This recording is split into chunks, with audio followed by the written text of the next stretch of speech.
आप मान लीजिए किडनी का पेशेंट है, उसका सिर है ये, दिख रहा है, और ये उसका बेड है, बिस्तर है। बेड में हम लोग ऐसे लेटे रहते हैं, इफ यू कैन सी। हम क्या करते हैं, उसके बेड को जिस तरफ सिर है उस तरफ नीचे कर देते हैं, और जिस तरफ पैर है उस तरफ 3 ईंटें लगा देते हैं। तो इस तरह से एंगल में बढ़ जाएगा ना, 10 डिग्री का एंगल, यानी कि पैर ऊपर सिर नीचे।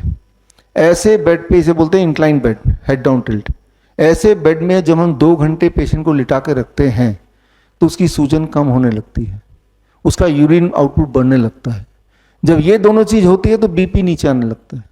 जब बीपी भी नीचे आ गया तो वीकनेस जाने लगती है, यानी कि धीरे धीरे धीरे धीरे वो he is recovering from kidney patient. तो यहां पे हमने क्या किया, अभी जब मैं खड़ा हूं, ग्रेविटी हार्ट के ऑपोजिट ब्लड को खींच रहा है ना, नीचे की तरफ, हार्ट ग्रेविटी के ऑपोजिट ऊपर की तरफ। अब ये जो आदमी लेटा हुआ है और पैर ऊपर है, तो ग्रेविटी ब्लड को पैर से हार्ट की तरफ ले जा रहा है।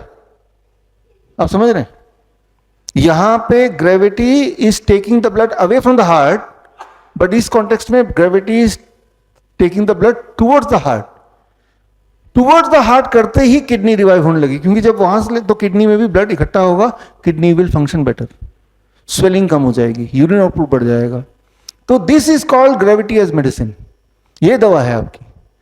अब कितने दिन लगेंगे असर देखने में? 2 घंटे। कैसे पता चलेगा असर आया कि नहीं? 2 घंटे बाद अपना देखिए स्वेलिंग कम हुआ कि नहीं, उस दिन का यूरिन आउटपुट मेजर कर लीजिए, कम हुआ कि नहीं, उस दिन का बीपी मेजर कर लीजिए, पहले से कम हुआ कि नहीं। फिर हर दिन कीजिए। 15-20 दिन हो सकता है, जो इनिशियल किडनी फेलियर पेशेंट्स होते हैं 15-20 दिन में दे आर कंप्लीटली, सारे सिम्टम गायब हो गए। अब मत कीजिए, बंद कर दीजिए करना। बड़ी से बड़ी बीमारी का आसान से आसान इलाज घर बैठे ही हो सकता है। अधिक जानकारी के लिए कांटेक्ट करें nearest doctor BRC clinic @home।